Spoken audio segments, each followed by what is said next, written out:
estas piezas del rompecabezas y darnos cuenta que nos encontramos en un momento muy especial en la historia, donde se necesitaría estar ciego o estar completamente lleno de tinieblas para dar cuenta en qué tiempo del mundo y de la historia nos encontramos. Somos la primer generación de la historia en la que un hombre puede gobernar el mundo entero mediante la tecnología moderna. Nunca había el mundo llegado tecnológicamente al punto donde nos encontramos como es el siglo XXI. La ciencia en cuanto a la genética, en cuanto a la biología, ahora ya no se habla de eso, ahora se habla de transhumanismo, inteligencia artificial, robotización, etcétera, etcétera. Hemos entrado en un mundo tecnológico donde esta tecnología ha endiosado a los multimillonarios, a una élite muy especial que se encuentra en el mundo detrás de los medios de comunicación, detrás de lo que está pasando, detrás de los planes para la humanidad en el futuro.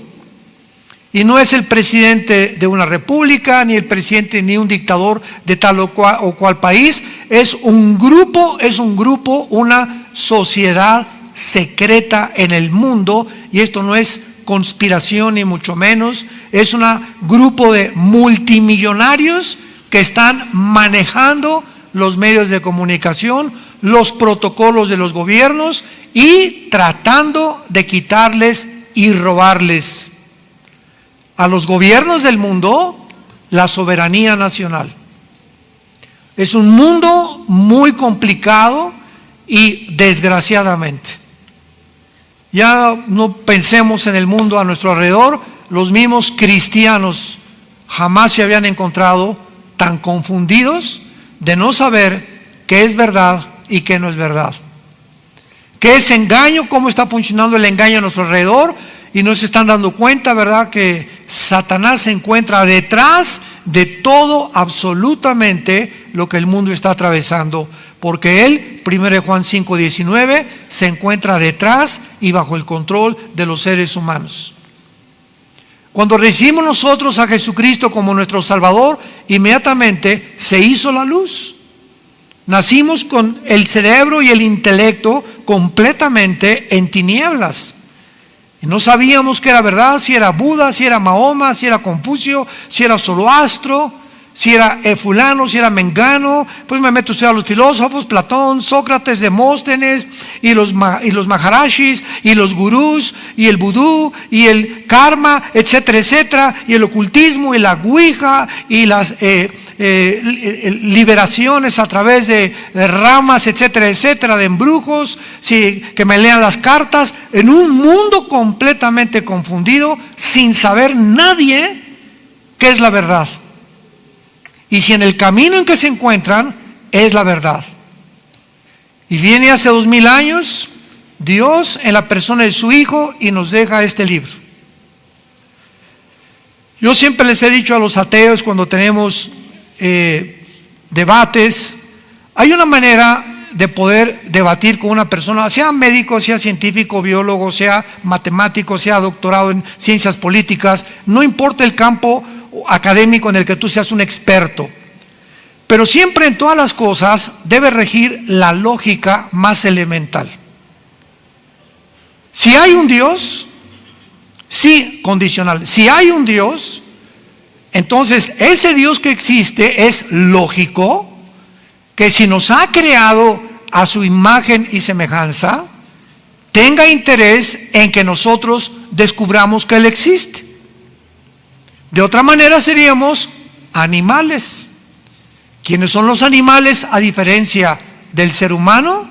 ¿Verdad? Criaturas en el mar, en los aires, las aves, en la tierra, los mamíferos, etcétera, etcétera, que no tienen conciencia de Dios. Nunca verás un grupo de conejos, alabaré, alabaré.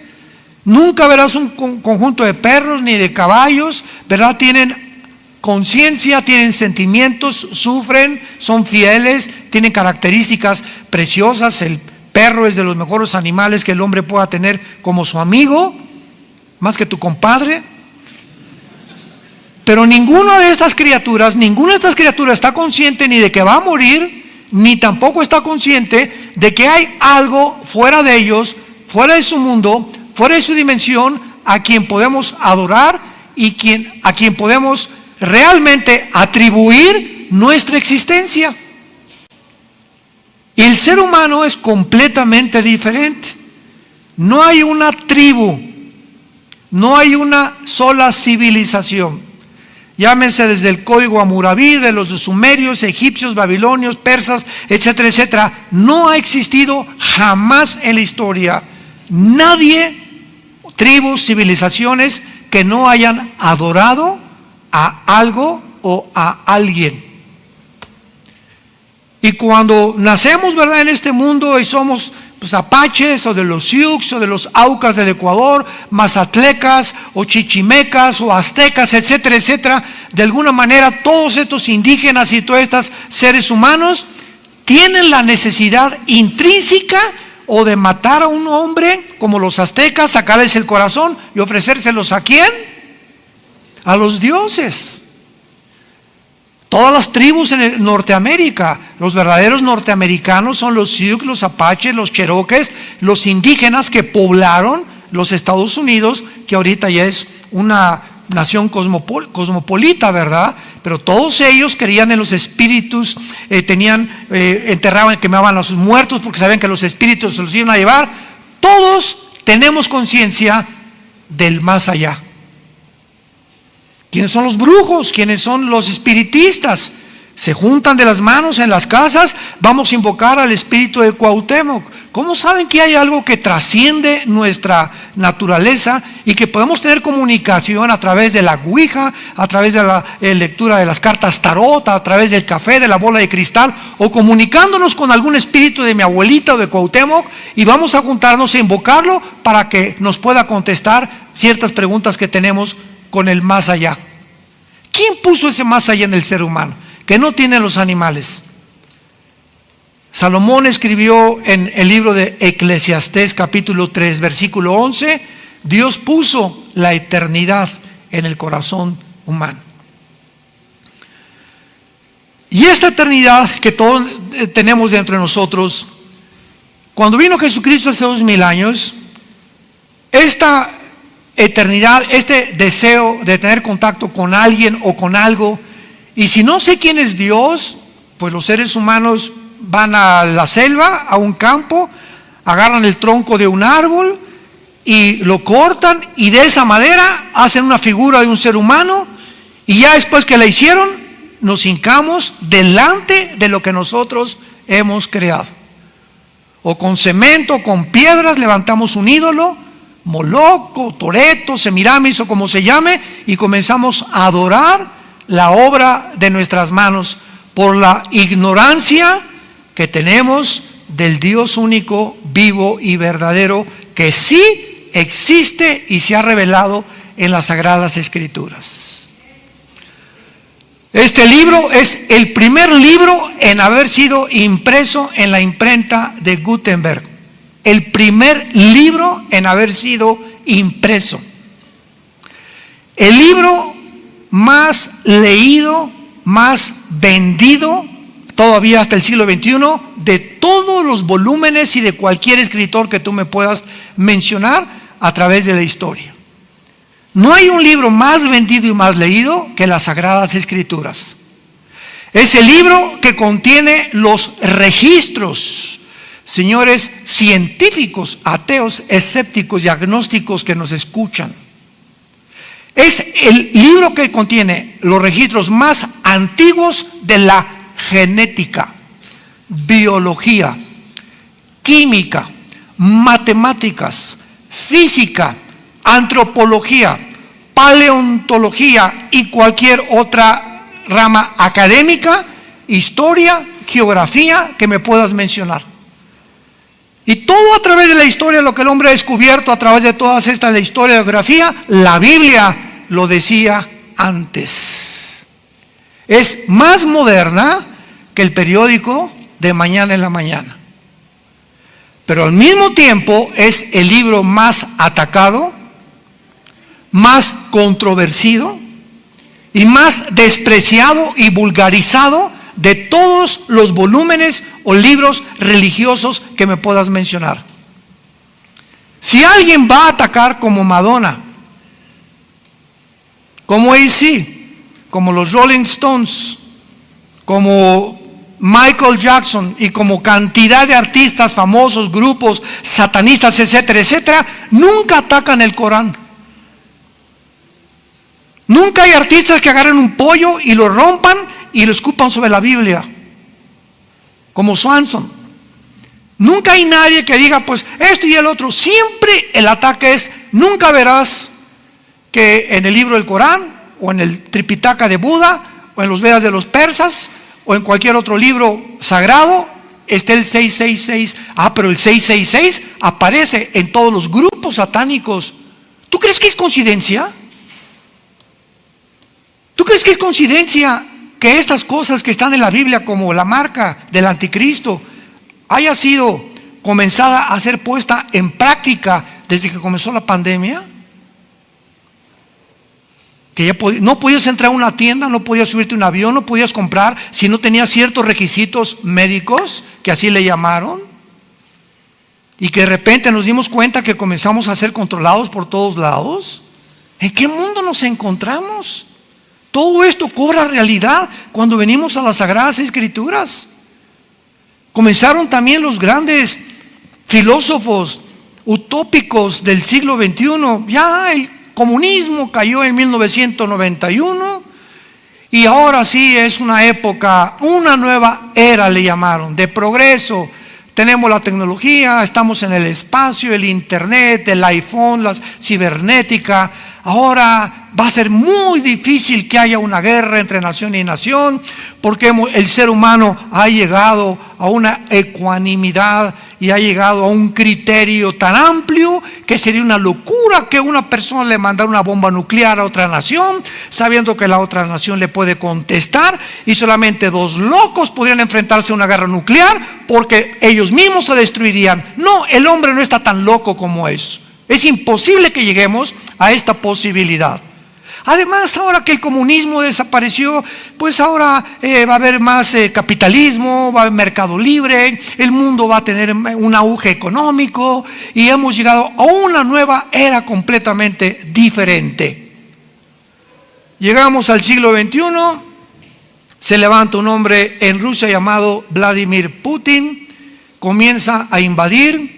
Los musulmanes atacan las dos torres gemelas, 19 radicales musulmanes, produciendo el primer acto terrorista más grande después de la Segunda Guerra Mundial. Estados Unidos comienza a despertar, ahora sí, ¿verdad? Como decimos aquí en México, ajijolí, cuánto apache. Ahora sí que estamos rodeados, nunca nos dimos cuenta, pero estamos en el país más poderoso. Se metieron en aviones a Nueva York, a nuestro terreno, a donde estamos nosotros creyendo que somos los amos del mundo. Pues humillaron a los Estados Unidos, este grupo terrorista. Después viene Putin y se mete otra vez a otras áreas en Rusia. La OTAN comienza a expandirse hacia el nororiente de Europa. Putin hace poco invade Ucrania y el mundo comienza otra vez a realizar la verdad de que el ser humano es mentira que ha progresado, que nos encontramos con toda la tecnología, con toda la ciencia y con todo aquello que creíamos que había de desaparecer, al borde de una guerra nuclear. Jesús dijo hace 2000 años: oirán de guerras y rumores de guerras. Y miren que no se turben, porque es necesario que esto acontezca. Y entonces vendrá el fin. Y esta serie que estoy compartiendo con ustedes tiene ese propósito: analizar eventos tanto científicos, cibernéticos, históricos, teológicos, bíblicos, para poder juntar todo este rompecabezas y poder realmente decir en qué nos podemos basar, tanto con lo que está pasando en el mundo, a la luz de la Biblia, para poder decir, realmente somos la primera generación que podemos destruirnos en 5 minutos, con el potencial nuclear que existe. Somos la primera generación donde gracias a la tecnología es evidente y claro y seguro que una sola marca, como ya lo vimos en la pandemia, marcar al ser humano ya es posible a través de la biometría. Y una persona puede ya controlar el mundo. Ahorita, por ejemplo, venimos mi esposo y yo de Dallas, entramos ahí en Dallas al aeropuerto y al pasar para abordar el avión, ya no te piden el pasaporte. Una cámara, te paras frente a la cámara y aparece tu foto, pásele. Le digo, ¿cuándo me retrataron? Esa foto, le dije a mi esposo, nunca me la han tomado. Y yo le dije de broma a la señorita, ¿verdad? Por favor asegúrese que mañana me publican, en el primer periódico, que me subí al avión. Impresionante, ya nomás con tu puro rostro. Y al llegar allá a Estados Unidos, de aquí de México allá a Estados Unidos, hay un lugar que se llama Global Entry, entrada global, que se les da esta entrada global. Tú vas con tu pasaporte, desde luego tienes que ser ciudadano americano, y vas a una oficina de inmigración norteamericana y les dices, bueno, soy americano, quiero el Global Entry, porque viajo muy seguido. ¿Qué significa esto? Que te hacen 3 o 4 preguntas, ven tu registro, que hace 10 años no has tenido accidentes automovilísticos, que no te has marihuanado, que no has tenido ningún tóxico, que no has sido borracho, que no te han detenido, etcétera, etcétera, y te consideran un ciudadano de confianza, así se llama. Y te dan entonces una tarjeta que se llama Global Entry, y ahora que regresemos a Estados Unidos, mi esposo y yo, al llegar, yo ya no paso por migración, paso por un aparato donde tampoco meto mi pasaporte. Otra vez me retrata y comenzamos a hacer cola en 5 minutos y comenzamos a pasar y me dice el de inmigración, Armando, hello, le digo, y pásale. Marta, pásale. Ya no te revisan nada más que a través de la fotografía, ni siquiera el pasaporte, por el Global Entry. Este es el mundo que estamos viviendo. En China hay cámaras, pero como no se imaginan, en Shanghái y en todas las ciudades, que están retratando millones de caras al mismo tiempo, y tiene las pantallas el gobierno de China donde puede detectar a un delincuente que buscan a tal persona en segundos a través de los métodos computacionales, a través de la cibernética y a través de la biometría. Ese es el mundo que estamos viviendo. Es un mundo que ya puede gobernar un solo hombre, donde pueden ya las naciones entregar su soberanía nacional, y este hombre, que se va a llamar el anticristo, va a gobernar al mundo a través de los chips, ya sea un tatuaje en la mano, un chip que nos meta, que les metan. Yo no voy a estar aquí, yo no sé si tú, o aquí en el entrecejo, y la gente que no tenga ese pasaporte, ese chip, ese tatuaje, no va a poder comprar ni un carro, ni entrar a una tienda, ni entrar a la comercial mexicana, ni una farmacia, ni vender. No puedes hacer nada si no te identificas con ese chip, que ya está en acción y que ya está funcionando en muchos lugares. En Mateo 24, los que tengan su Biblia, Jesús se enfrenta a unas preguntas que también ya contestamos y las repaso rápidamente, que le hicieron los discípulos. 3 preguntas de carácter escatológico. Escatos en el griego, más allá de, logos, conocimiento. La escatología es la rama de la teología, a los que les interesa apuntarlos, que trata con las cosas futuras.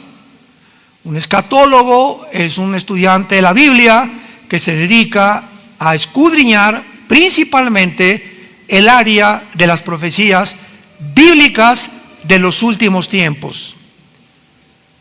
Y dentro de la escatología le hacen 3 preguntas a Cristo muy interesantes, que Él contesta y otra no la contesta. Y dice el versículo 3, estando sentado Él, o sea Jesús, en el monte de los Olivos, los discípulos se le acercaron aparte diciendo: pongamos atención a estas tres preguntas que le hicieron. Dinos, número 1, ¿cuándo serán estas cosas? La primera pregunta está relacionada con el versículo anterior, que el templo, que era una atracción tremenda en aquellos tiempos que hizo Salomón, lo admiraban, este edificio, ¿quién puede derrumbar este edificio? Cuando vio Cristo a los discípulos que estaban asombrados más por el edificio que por su persona, les dijo: ven este edificio, les puedo decir que no va a quedar piedra sobre piedra. Esta primera pregunta que le hicieron a Cristo, ¿cuándo sucederán estas cosas?, está relacionada de cuándo pasará que el templo sea destruido. Esta sucedió 70 años después de Cristo, cuando el general Tito de Roma entra a Jerusalén y acaba con Jerusalén. Y no queda piedra sobre piedra. Se cumple al pie de la letra las palabras de Jesús. Pero quedan dos preguntas más. La segunda pregunta es: ¿qué señal habrá de tu venida? O sea, podemos darnos cuenta cuando tú regreses de alguna manera, porque nos has dicho te vas y vas a regresar. ¿Hay alguna señal para que cuando regreses sepamos nosotros que tú vas a regresar? Cristo le da esta respuesta en el versículo 29 y 30 del mismo capítulo 24 de Mateo. E inmediatamente después de la tribulación de aquellos días, el sol se oscurecerá, la luna no dará su resplandor y las estrellas caerán del cielo y las potencias de los cielos serán conmovidas. Entonces aparecerá la señal del Hijo del Hombre en el cielo. Y entonces lamentarán todas las tribus de la tierra y verán al Hijo del Hombre viniendo sobre las nubes del cielo con gran poder y gloria. Esta segunda pregunta, ¿cuándo será la señal?, se cumplirá al final de la tribulación. Pero antes hay otra pregunta que es la que nos atañe y la que hemos estado investigando y tratando de contestar, y gracias a Dios que ya la podemos contestar, repito, por el análisis que podemos hacer de las señales, de la historia, de los eventos a nuestro alrededor y principalmente de las Sagradas Escrituras. Dice así la última pregunta: ¿y qué señal habrá del fin de la historia? Se puso en el griego siglo, el fin de la historia o el fin de la historia humana o el fin del siglo, como le querramos llamar. Cristo no contesta esto. ¿Qué señal habrá del fin del siglo? O sea que ya la historia se terminará. Sin embargo, cuando leemos en el versículo 5 que Jesús comienza a decirles, solamente les voy a dar algunos datos importantes. Vendrán muchos en mi nombre diciendo yo soy el Cristo, y a muchos se engañarán. Dice Cristo, una de las señales, una de las muchas que les voy a dar, que pueden ustedes ubicarse y darse cuenta que realmente ya nos acercamos al final de la historia. Se van a levantar cantidad de hombres diciendo que son el Mesías. La palabra Cristo, Yeshua en el hebreo es el Mesías. Vendrán muchos diciendo yo soy el Mesías, o sea, el ungido de Dios, el Salvador del mundo. Y este mensaje lo traen la mayoría de los gobernantes en el mundo actualmente. Muchos gobernantes surgen inmediatamente y todos hacen, sabemos, promesas que ninguno cumple. Pero todos nos prometen qué cosa, que nos van a salvar, que la economía va a mejorar, que va a mejorar tu nivel de vida, bla, bla, bla, bla. Y la gente, ¿verdad?, engañada por la política, votamos por estos gobernantes que en el mundo entero, a través de toda la historia, conquistadores, dictadores, etcétera, etcétera, han engañado a la humanidad. Pero Cristo no se refiere políticamente, se refiere espiritualmente. ¿No han visto ustedes en las redes sociales, hace de 6 meses para acá, ya no vamos tan lejos, cuántos Mesías Israel está diciendo que ya llegaron? Métanse los Mesías de Israel en Google, lo puedes encontrar. Todavía hace 2 o 3 semanas ves un hombre con un sombrero, con una barba. Se juntaron miles de rabinos en Israel alrededor de él y cantaban y bailaban, y aquí está con un sombrero negro, y le besaban la mano los judíos, cosa que tienen prohibidísimo, y lo tocaban la ropa, y el Mesías, etcétera, etcétera. Hace 4 meses un rabino en Nueva York dijo que él era el Mesías, se murió, y tenemos casi 2 o 3 años que Israel, de una forma absurda, ridícula y risible y patética, está haciéndose el hazmerreír esta religión judaica en el mundo entero por las barbaridades de estar señalando hombres como tú y como yo, porque están ansiosos que venga su Mesías, y cuando venga no va a ser el que ellos esperan. Cuando venga será el anticristo, que vendrá como un ángel de luz, dice la Biblia. Se presentará con tratados de paz en el mundo, resolverá problemas en el mundo, tal vez del gas, del dinero, del euro, del dólar, de los yuanes, el problema de China, etcétera, etcétera. Y el mundo se maravillará ante este hombre, y este hombre hará un pacto con los judíos de paz, prometiéndoles. Eso se encuentra en Daniel 9, 23 al 27, versículo 27 especialmente, prometiéndoles a los judíos que nadie se va a meter con ellos durante 7 años. El capítulo 28 de Isaías describe como un pacto de la muerte. Hicieron un pacto con la muerte. Todos los judíos engañados, porque rechazaron al verdadero Mesías hace 2000 años, a Jesucristo, van a ser ahora engañados. Jesucristo dijo: cuando venga un falso Mesías, a él van a recibir. Ahí me rechazaron, pero cuando venga alguien en su nombre, yo no vengo en mi nombre, dijo Jesús, vengo en el nombre de mi Padre, y no me reciben. Pero si alguien viene en su nombre, a ese van a recibir. Qué patético. Y el anticristo sabemos, ¿verdad?, para no extendernos, que firmará este tratado de paz. Me imagino que en ese tiempo los judíos reconstruirán su templo, el tercer templo, que tienen años tratando de levantarlo, una imposibilidad porque la mezquita de Omar se encuentra exactamente arriba donde estaba el templo judío, que fue destruido en el año 70 después de Cristo, y el anticristo violará este pacto con los judíos a los 3 años y medio. Y ahí comenzará lo que la Biblia llama la gran tribulación.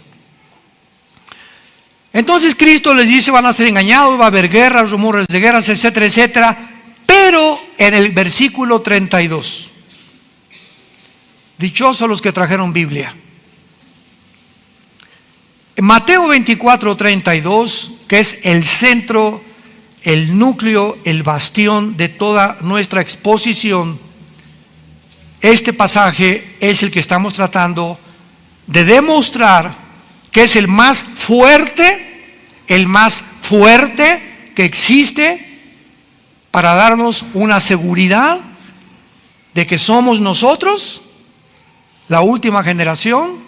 No sabemos el día y la hora, pero sabemos que será en nuestra generación cuando estas cosas ya han comenzado a suceder, y millones de cristianos no se han dado cuenta ni han descubierto, ni siquiera si viven cerca del Nevado de Toluca. Es increíble la ignorancia que hay. En las iglesias tampoco se predica esto ya. Ya no se predica estas cosas. Ni en qué tiempo nos encontramos, ni qué señales. Ya no hay esta información. Es impresionante las tinieblas que han comenzado a caer en el mundo, están entrando a las iglesias. Dice Jesús, versículo 32, esta es la señal más importante de Jesús. De la higuera aprendan la parábola. Cuando ya su rama está tierna y brotan las hojas, sabéis que el verano está cerca. Así también vosotros, cuando veáis todas estas cosas que está cerca, a las puertas, de cierto les digo, no pasará esta generación hasta que todo esto acontezca. No pasará esta generación. Cristo menciona una higuera, y ese es el inicio de nuestra búsqueda y de nuestra investigación. ¿Qué quería decir Jesús con la higuera, o qué representa en la Biblia la higuera? Porque una vez que identifiquemos qué es la higuera, podemos partir de ese punto hacia lo demás. Tenemos que saber qué significa la higuera o qué representa la higuera. Bueno, rápidamente, a los que lo quieran apuntar. En la Biblia hay tres árboles relacionados con la nación de Israel. La higuera es el último del año en florecer. Y la higuera representa la resurrección nacional de Israel. ¿Cómo sabemos que este árbol representa la resurrección nacional de Israel? Veamos en Lucas capítulo 13. Después de Mateo está Marcos y después Lucas. Lucas capítulo 13, versículo del 6 al 9, dijo también esta parábola. Tenía un hombre, ¿una qué? Una higuera plantada en su viña, y vino a buscar fruto en ella y no la halló. Y dijo al viñador: he aquí, hace 3 años que vengo a buscar fruto en esta higuera y no lo hallo. Córtala, ¿para qué inutiliza también la tierra? Él entonces respondiendo le dijo: Señor, déjala todavía este año, hasta que yo cabe de ella y la abone. Y si diere fruto, bien, y si no, la cortará después. Pregunta: ¿a quién creen ustedes que se refería Cristo con la higuera? Pues a Israel. Tenía un hombre una higuera plantada en su viña. Israel es la higuera de Dios. Vino a buscar fruto en ella. ¿Quién vino a buscar? Jesús. Vino primero a las ovejas de Israel. Él venía primero a los israelitas descendientes de Abraham. Y no halló fruto en ella. Lo crucificaron. Y le dijo al viñador: hace 3 años que vengo a buscar fruto en la higuera. 3 años duró el ministerio de Jesús y no lo hallo.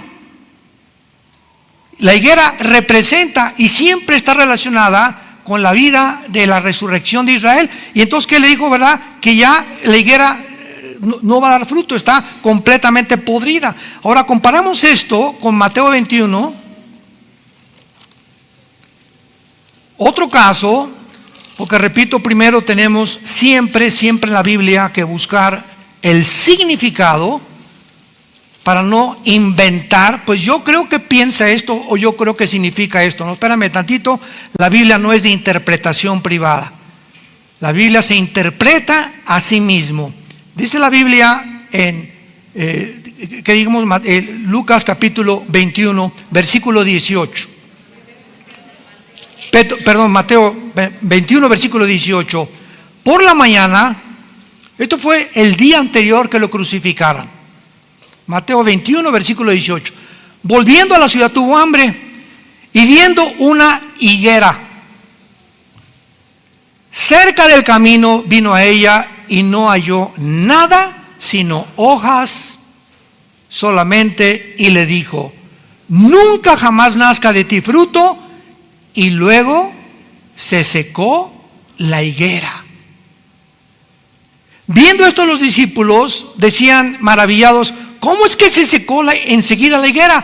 ¿Qué representaba esa higuera el día antes que lo crucificaran? ¿A quién fue a quien maldijo Jesucristo? A Israel. He venido a lo mismo. Venido a buscar fruto, ¿verdad? Una higuera seca, representando cómo es posible que no estés dando fruto. Y maldice Cristo la higuera, y vemos que Israel muere, se seca Israel como nación, después de la crucifixión y hasta 1948. 14 de mayo de 1948. Ante los ojos expectantes, historiadores, antropólogos del mundo, geólogos, etcétera, etcétera, vemos ante el mundo la resurrección de una nación después de casi 2000 años de haber sido exiliada, dispersada en todas las naciones del mundo, sin ninguna posibilidad de que este grupo de judíos dispersados en todas las naciones del mundo pudiera mantener durante casi 2000 años la esperanza de regresar a Israel. Y gracias al genocidio de Adolfo Hitler y de los nazis, que la Liga de las Naciones, en aquel tiempo no era la ONU, era la Liga de las Naciones, al ver que 6 millones de judíos habían sido masacrados, que habían sido masacrados imbéciles, idiotas, tarados, retrasados mentales, gente incapacitada, porque los nazis odiaban a una persona con defectos físicos. Cualquier persona con defectos, la orden era matarlos, exterminar al mundo. Era el sueño de Hitler, y que sobreviviera solo una raza, la raza aria, los blancos, güeros y de ojos azules. Ese era el sueño de Hitler, porque él quería que esa raza era la que iba a controlar el mundo algún día, los arios. El mundo se espanta y ve 6 millones, mataron gitanos, mataron homosexuales. Bueno, fue una cosa espantosa lo que los nazis hicieron.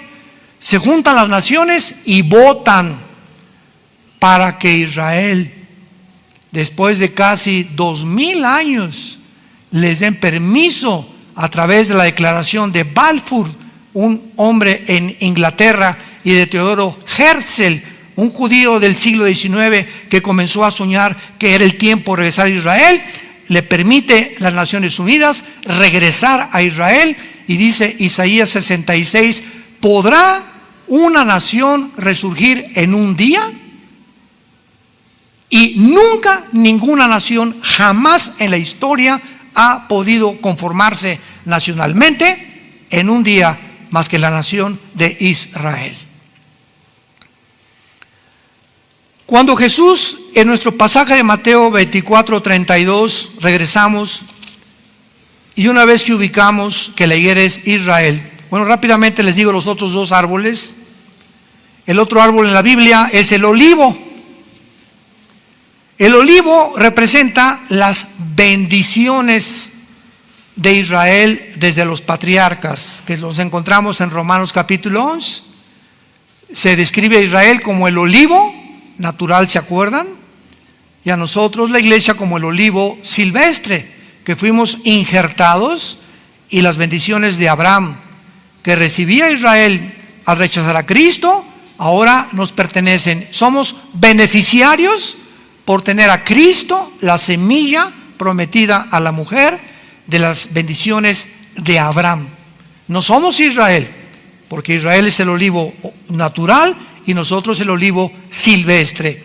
Pero el olivo representa, repito, las bendiciones espirituales a Israel. Y el tercer libro de la Biblia es la vid. La vid, las uvas, de ahí sacan el vino, y representa la vida religiosa de Israel. Juan capítulo 15, Jesús dijo, yo soy la vid. No dijo, yo soy la higuera. Tampoco dijo, ¿verdad?, yo soy el olivo. Yo soy la vid verdadera.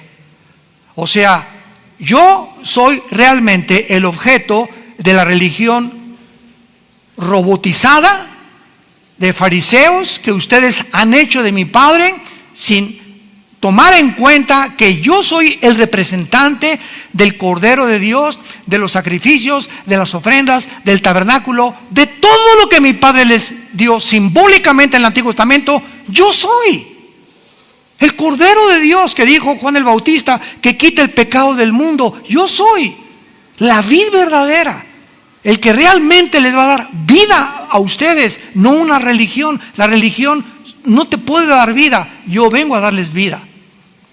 Tú puedes ser católico, puedes ser protestante, puedes ser bautista, puedes ser pentecostal, puedes ser mormón e irte al infierno.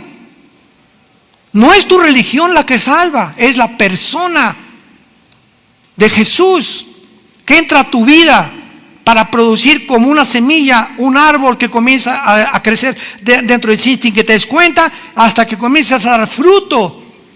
Gálatas 5, 23 y 24, el fruto del Espíritu es amor, paz, gozo, dominio propio, paciencia, y comenzamos a manifestar las características de una persona que está siguiendo a Jesús. Y tú puedes decirte religioso, y vengo a esta iglesia 20 años. Mi papá era el cura de San Marcos. Mi mamá era la madre, descendiente de la Madre Teresa. Mi padre fue arzobispo y mi tío, hayan sido lo que hayan sido. Si tú no tienes a Jesús, no tienes la vida. 1 Juan 5, del 10 al 12. El que tiene a Cristo tiene la vida. El que no tiene a Jesús no tiene la vida. No es la religión la que nos salva. El cristianismo no es una religión, es una relación. No entras a una nueva sociedad secreta, a un nuevo sistema de ceremonias y de ritos. Entramos a la vida, a una familia. Somos una familia. Que habita Jesús en mi vida, habita Jesús en tu vida, y por lo tanto yo puedo tener comunión contigo, porque el espíritu que tú tienes es el espíritu que yo tengo, y eso es lo que nos hace hermanos y hermanas en Jesucristo. Y actualmente hay un movimiento que se llama el movimiento ecuménico en el mundo, que es el movimiento de unir a todas las religiones. Ahorita en Roma acaban de tener que protestantes, que católicos, que musulmanes, todos bajo una bandera. Qué bonito se oye, ¿verdad? Qué bonito se oye. Para que todos unidos busquemos la paz. Espérame tantito, amigo mormón, amigo hindú, amigo musulmán. Mira, yo te respeto con mucho gusto, pero ¿sabes una cosa? El sistema que tú tienes para llegar a Dios contradice la Biblia. El hinduismo tiene 6 millones de dioses. El Islam dice maten a los cristianos y a los judíos. El Buda dijo antes de morir, yo no soy Dios, busquen la verdad. Y el budismo es una religión atea. ¿Atea? ¿Y forma parte de las religiones? Sí. Y también el comunismo es una religión. ¿No lo sabías? Ya lo sabes. Son los sistemas, porque se corrompen.